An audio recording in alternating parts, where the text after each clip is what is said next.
ओम शांति। ब्रह्मा बाबा के 18 कदम, आज 16वां कदम। सदा आत्मिक स्थिति के दर्पण द्वारा स्वस्वरूप का दर्शन कराने वाले सिद्धि स्वरूप ब्रह्मा बाबा ने सदा आत्मिक स्थिति के शक्तिशाली दर्पण द्वारा हर आत्मा को सेकेंड में स्वस्वरूप का दर्शन व साक्षात्कार कराया।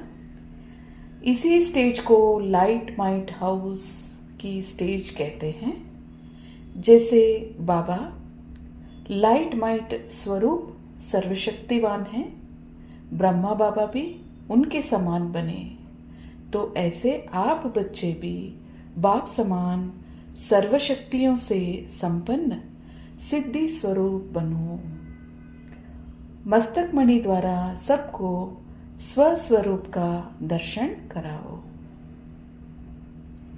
जैसे ब्रह्मा बाबा सदा आत्मिक स्थिति के दर्पण द्वारा स्वस्वरूप और दर्शन कराने वाले सिद्धि स्वरूप बने, तो बाबा आत्मिक स्थिति के शक्तिशाली दर्पण द्वारा हर आत्मा को सेकेंड में स्वस्वरूप का दर्शन व साक्षात्कार कराते थे। इसी स्टेज को लाइट माइट हाउस की स्टेज कहते हैं।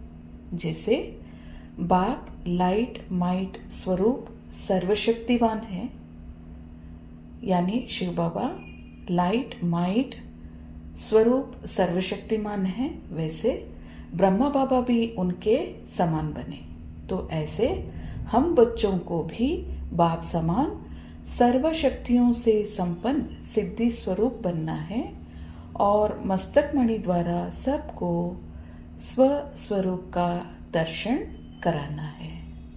और आगे बाबा समझाने दे रहे हैं। बाबा के जीवन में ज्ञान और प्रेम का अद्भुत मेल।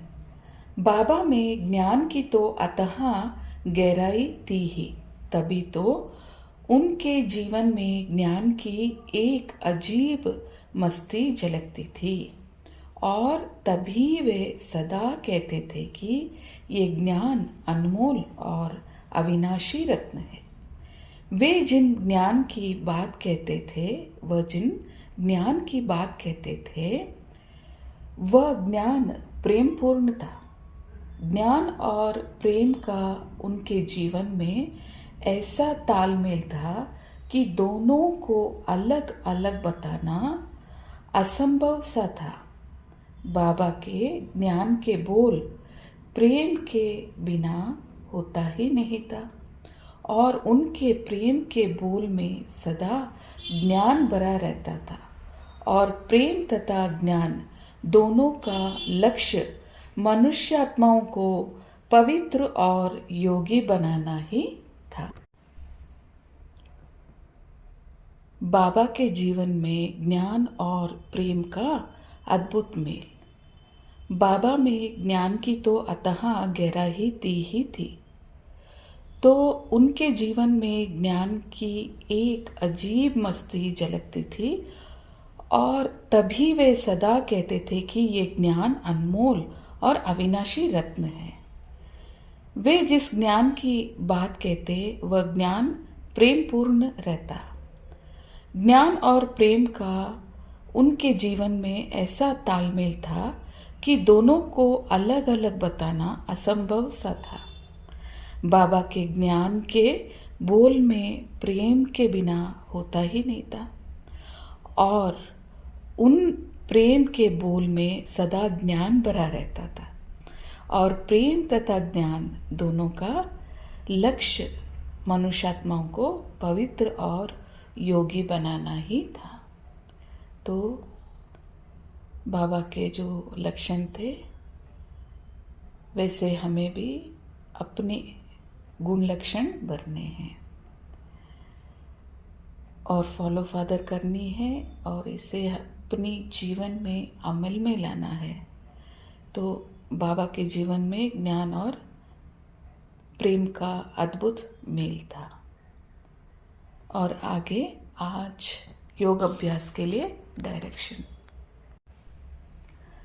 अपनी शक्तिशाली मनसा द्वारा सकाश देने की सेवा करो। मनसा शक्ति का दर्पण है बोल और कर्म। चाहे अज्ञानी आत्माएं चाहे ज्ञानी आत्माएं, दोनों के संबंध संपर्क में बोल और कर्म शुभ भावना शुभ कामना वाले हो। जिसकी मनसा शक्तिशाली व शुभ होगी उसकी वाचा और कर्मणा स्वतः ही शक्तिशाली और शुद्ध होगी, शुभ भावना वाली भी होगी। मनसा शक्तिशाली अर्थात याद की शक्ति श्रेष्ठ होगी, शक्तिशाली होगी और सहज योगी होगी। तो योग की विधि विधान को सही तरह से समझते हुए मनसा द्वारा सकाश देने की सेवा करनी है। ओम शांति।